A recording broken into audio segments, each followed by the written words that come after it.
I'm traveling this week and I don't have access to adequate camera equipment, so this presentation is audio and PowerPoint only. I'd like to begin by reminding everyone to watch the two video courses you'll find at the bottom of the video page. I made those courses 3 years ago to serve as an introduction to all the other videos that would follow.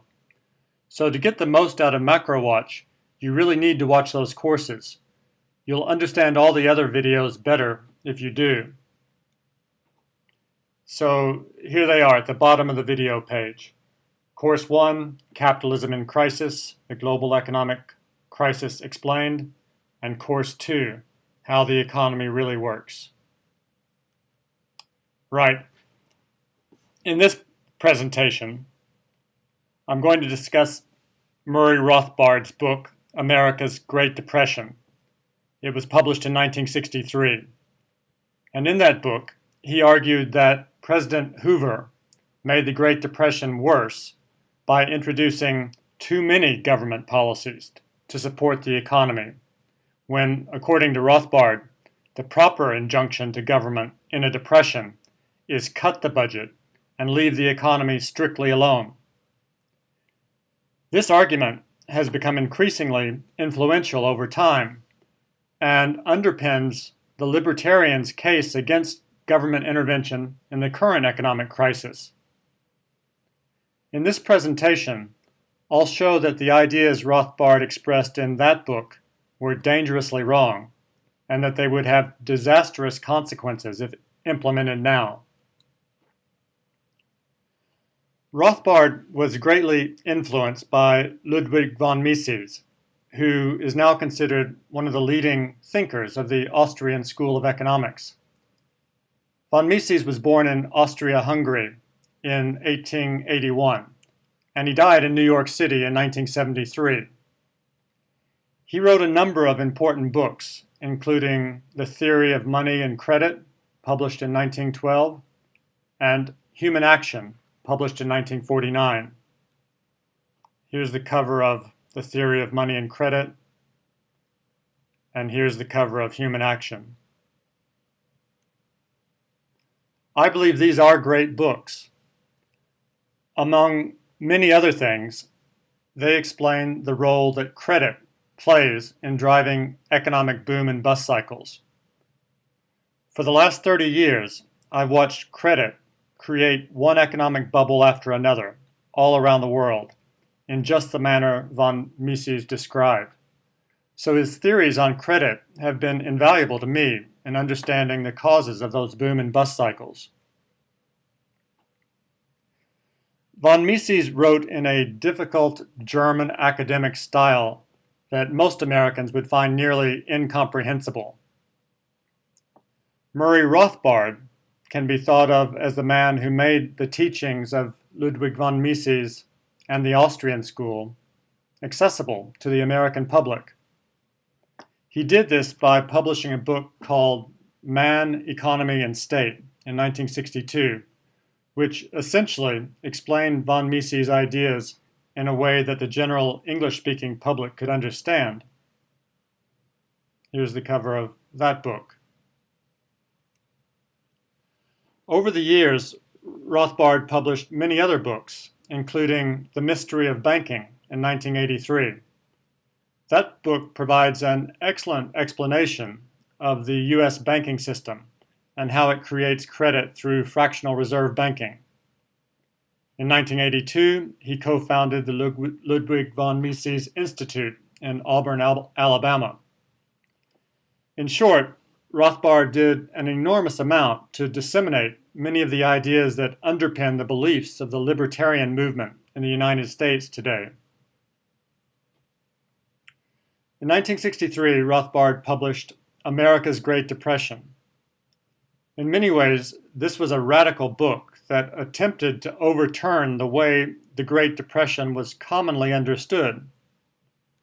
The generally accepted view was that President Hoover was a firm believer in laissez-faire, who did very little in terms of providing government stimulus, while the U.S. economy collapsed into the Great Depression after the stock market crash of 1929. Hoover left office in March 1933 at the very depth of the greatest depression in American history. U.S. GDP had contracted by almost half. The unemployment rate was 25%. Here's the America's Great Depression book cover. In America's Great Depression, Rothbard took the exact opposite position to the conventionally accepted view and argued that Hoover had made the Depression worse and more protracted because he initiated far too much government intervention. Rothbard's argument has become increasingly influential during the decades that have followed. Today, it underpins much of the widespread opposition to the government policies that were put in place to support the economy after the crisis of 2008 began. Rothbard was correct that the Great Depression was the result of a credit bubble that developed during the 1920s. But his argument that Hoover made the Depression worse by undertaking too much government intervention to support the economy was entirely wrong, as you'll see in the following charts.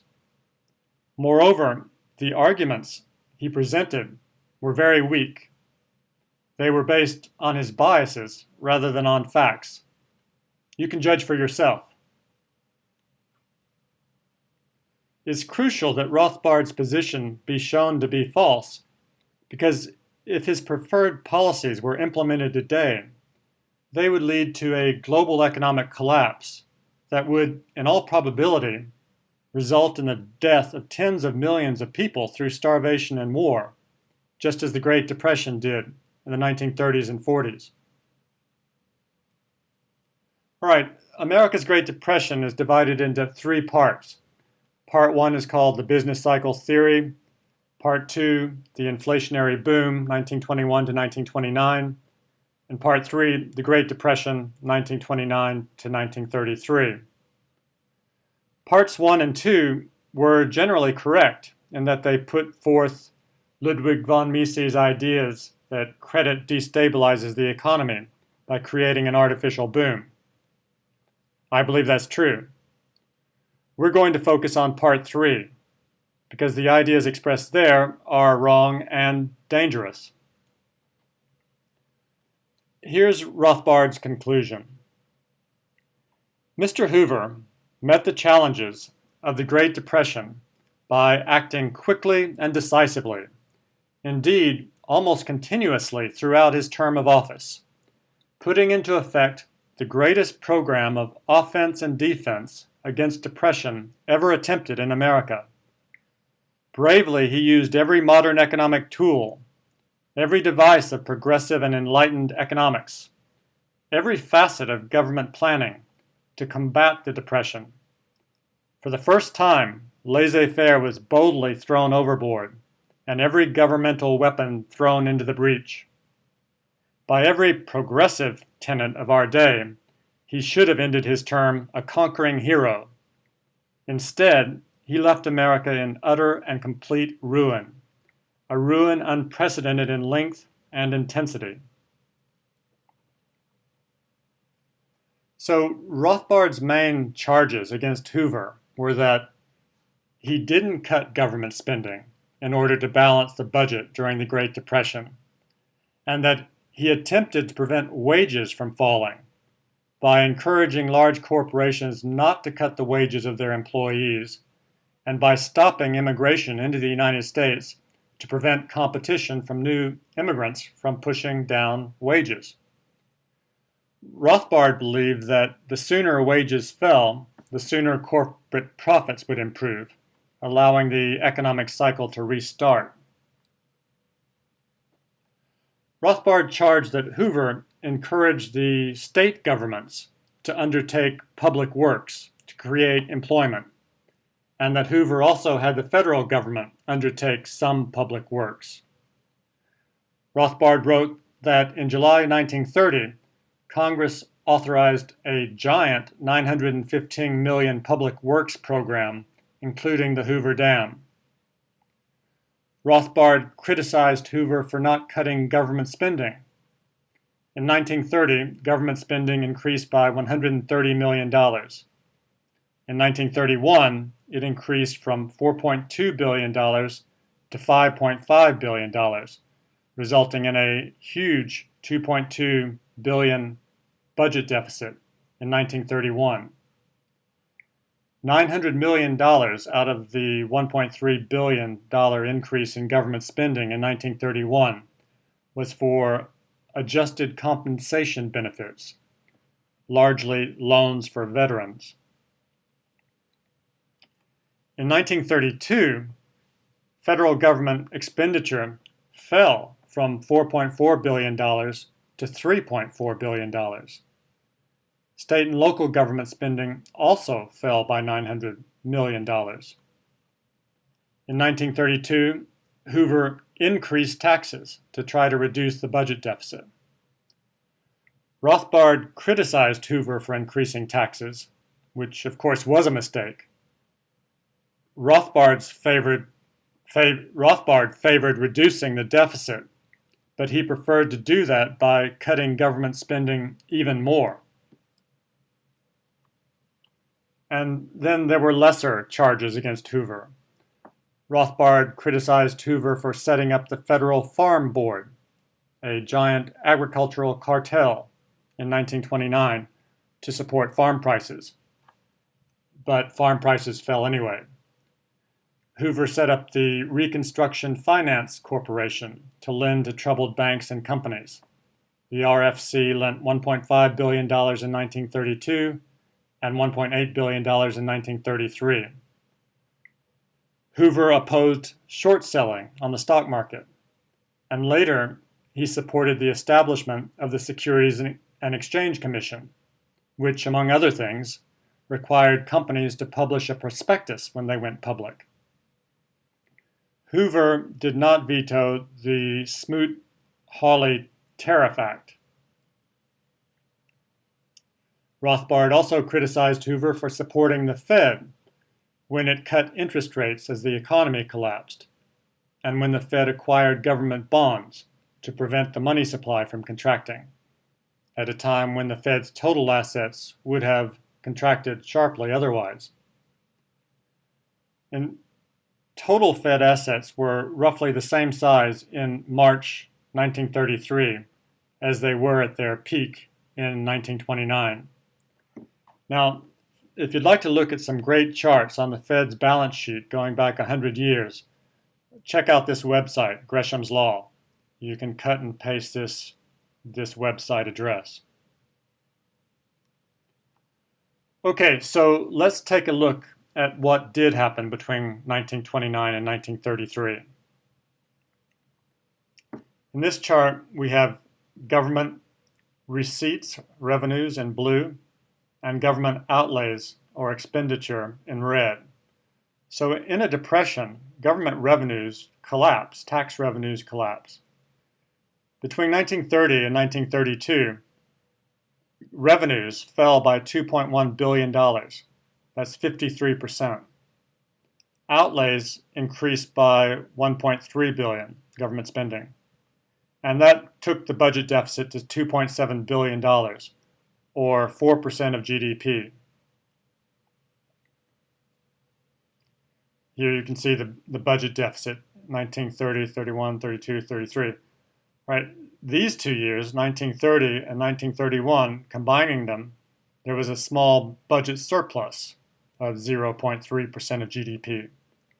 In 1932, the deficit was 4% of GDP, and in 1933, it was 4.5% of GDP. Now, monetary policy. The rediscount rate of the New York Fed was cut from 6% at the time of the stock market crash to 1.5% in mid-1931.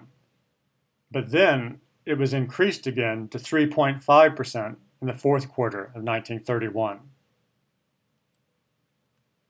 And here we have the real GDP, the annual percent change.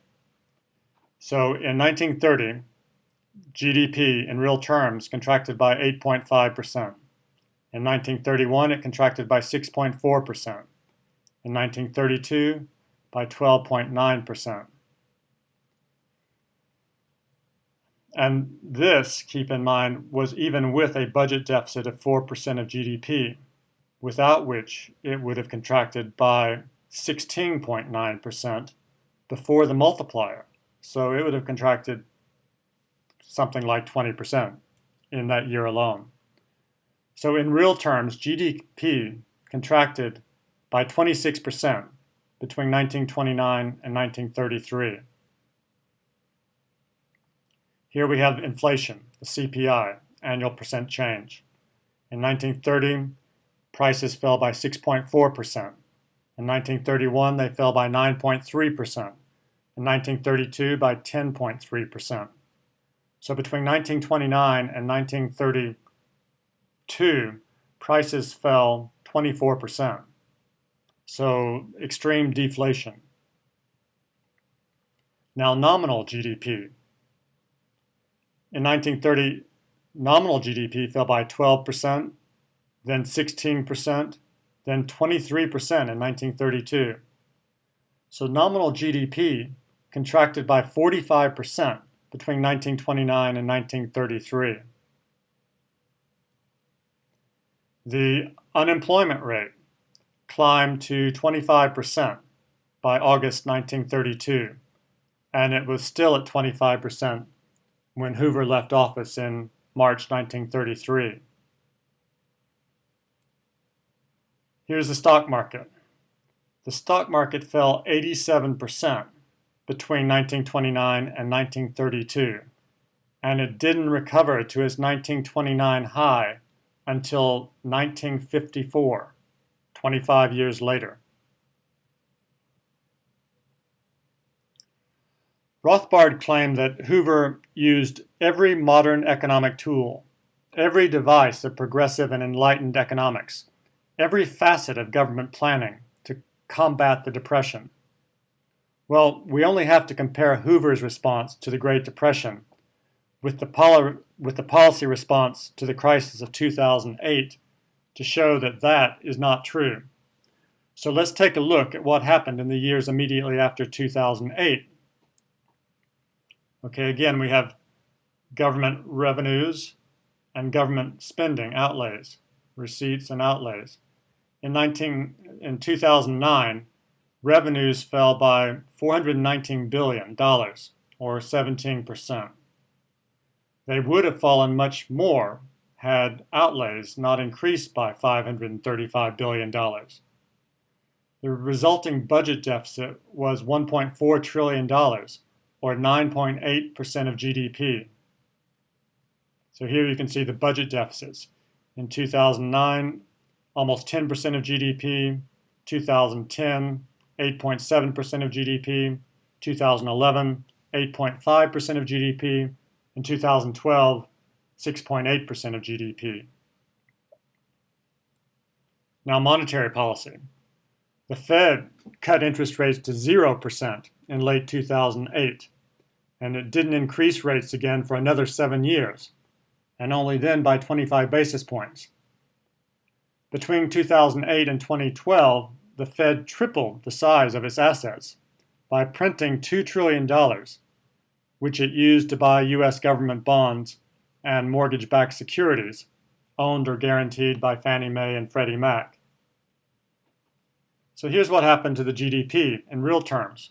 In 2009, GDP contracted by 2.8%. But in 2010, it recovered. It grew by 2.5%, and then 1.6% in 2011, and it grew by 2.2% in 2012.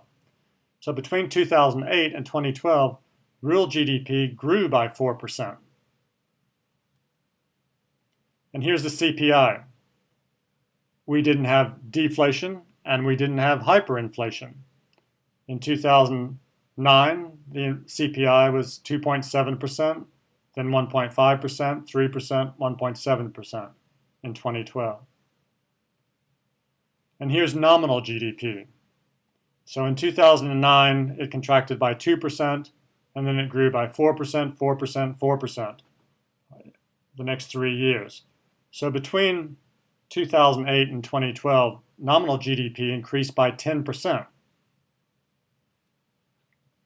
The unemployment rate peaked at 10% in 2009, but it fell to 6.7% by the end of 2012.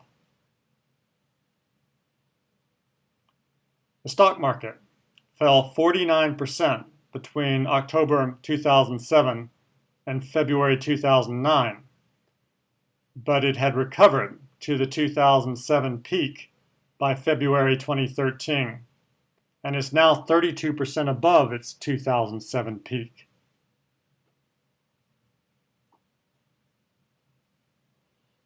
Encouraging corporations not to cut their employees' wages did not make the Great Depression worse or more protracted.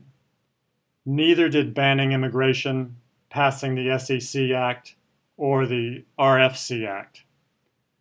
Building the Hoover Dam didn't either. Cutting interest rates to 1.5% wasn't the cause. The Smoot-Hawley Tariff Act of 1930 did some significant damage. Raising taxes in 1932 also did some real harm, but far less harm than Rothbard's advice to slash government spending even more would have done. The US government under President Hoover didn't spend too much money. It spent far too little. So here you can see the unemployment rate between 1929 and 1942. It peaked at 25%.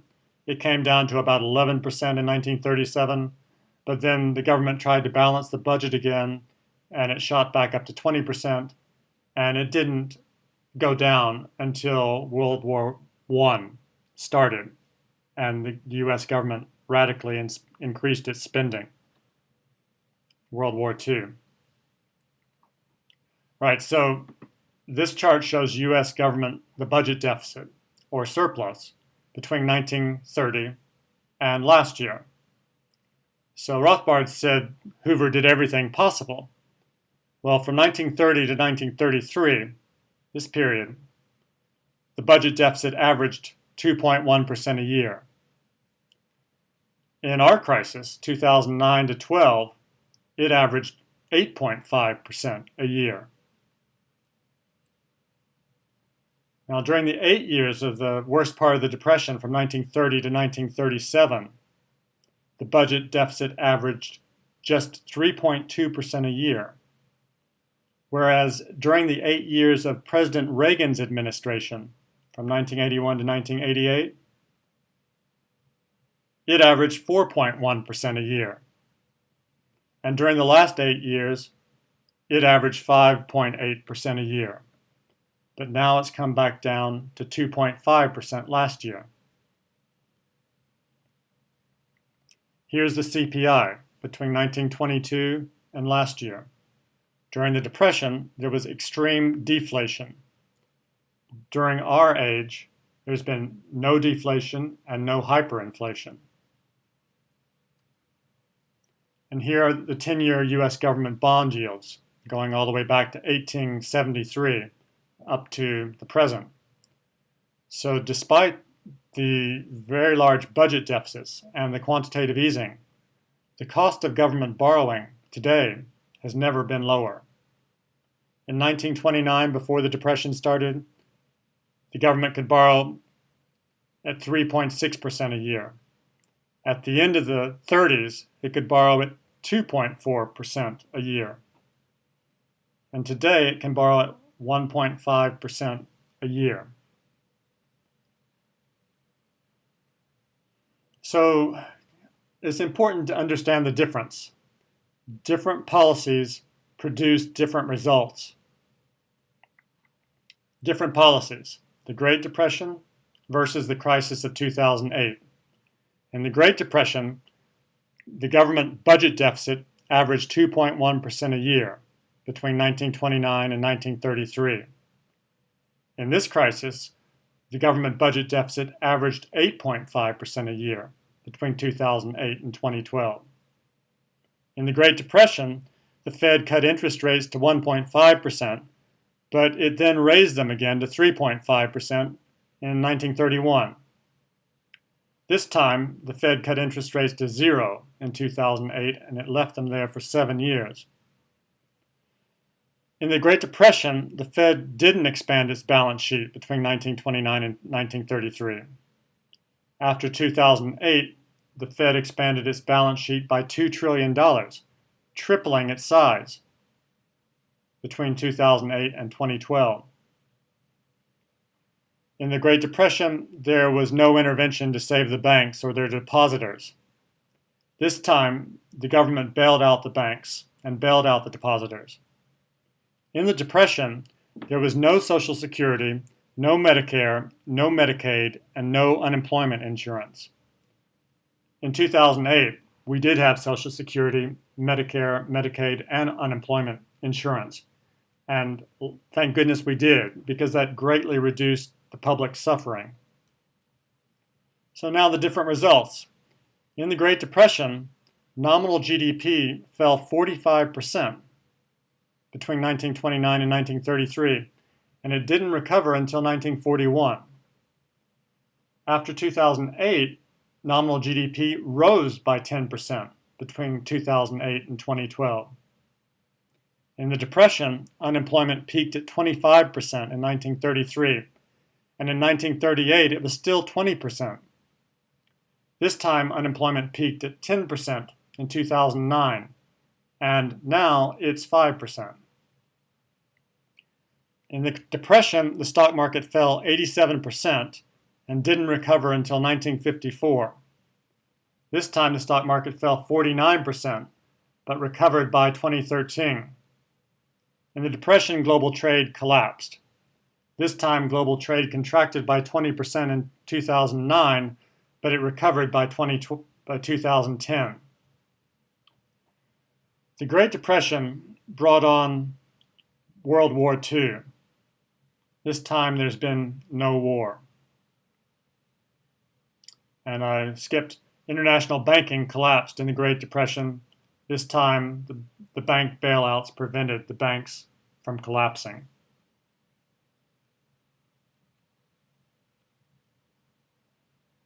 Rothbard advocated balancing the budget during the Depression.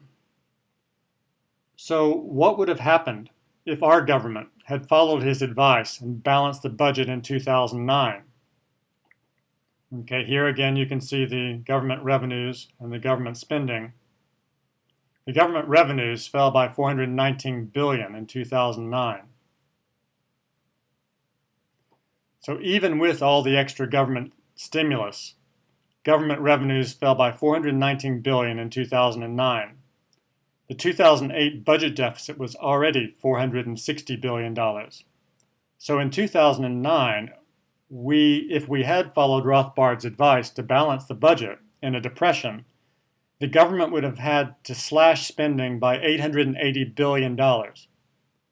That would have knocked an additional 6% off real GDP before the multiplier. So real GDP would have contracted by 8.8% in 2009. In 2010, government revenues would probably have collapsed by a further 20% or more. So the government would have had to cut spending by at least a further $500 billion.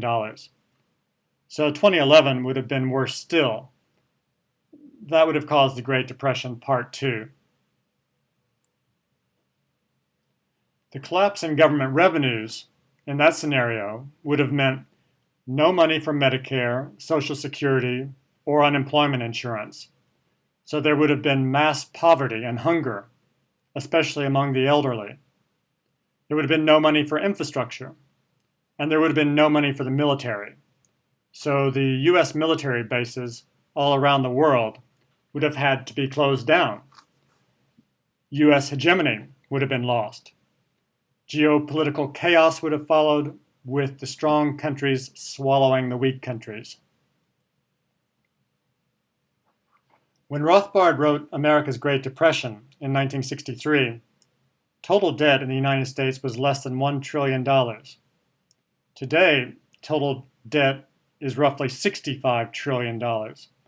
So just imagine how much asset prices would have to deflate to return to some sort of sound money kind of equilibrium. 80%? 90%? All the banks would fail, and nearly all the savings would be destroyed. Instead of a laissez-faire induced recovery, there would have been total collapse. It would have been a fall of Rome type scenario. That's where Rothbard's mad libertarian policy response to this crisis would have taken us. Most of the people advocating a libertarian policy response to our global economic crisis also advise people to buy gold. But if Rothbard's policies were implemented, the price of gold would crash, along with the price of everything else. In relative terms, gold would probably fall less than the price of other goods, so in that sense, the owners of gold would be relatively better off. However, gold owners would likely be forced to fight off bands of hungry, well-armed people going door to door looking for gold or anything else they could steal. So unless that's the kind of world you want to live in, think twice before supporting the libertarian crisis response of balancing the budget and banning the Fed. Wikipedia describes Rothbard as the leading theoretician of anarcho-capitalism. Perhaps anarchy was his goal. His policies certainly would have brought it about. But anarchy wouldn't have lasted long if the United States had implemented and stuck with his recommendations for the 1930s. In the early 1940s, the highly organized Germans and Japanese would have divided up North and South America between them. Order would have been restored, but liberty would have been lost. Rothbard was completely wrong in arguing that Hoover made the Depression worse through too much government interference. The history of the last 8 years shows that aggressive government intervention involving both fiscal and monetary stimulus can prevent a large credit bubble from collapsing into a Great Depression. If Hoover had carried out policies like those begun under the Bush administration and carried on through the Obama administration, the Great Depression might never have occurred. Hitler might never have come to power. World War II might not have happened. I hope this video has persuaded you that the arguments Rothbard presented in America's Great Depression were not only absurdly weak, but completely wrong and extremely dangerous. They're dangerous because Rothbard's preferred policies of no government intervention, if they'd been adopted in 2008, we would now be living in year 8 of a new Great Depression, with only World War III to look forward to. Aggressive government intervention has prevented that outcome.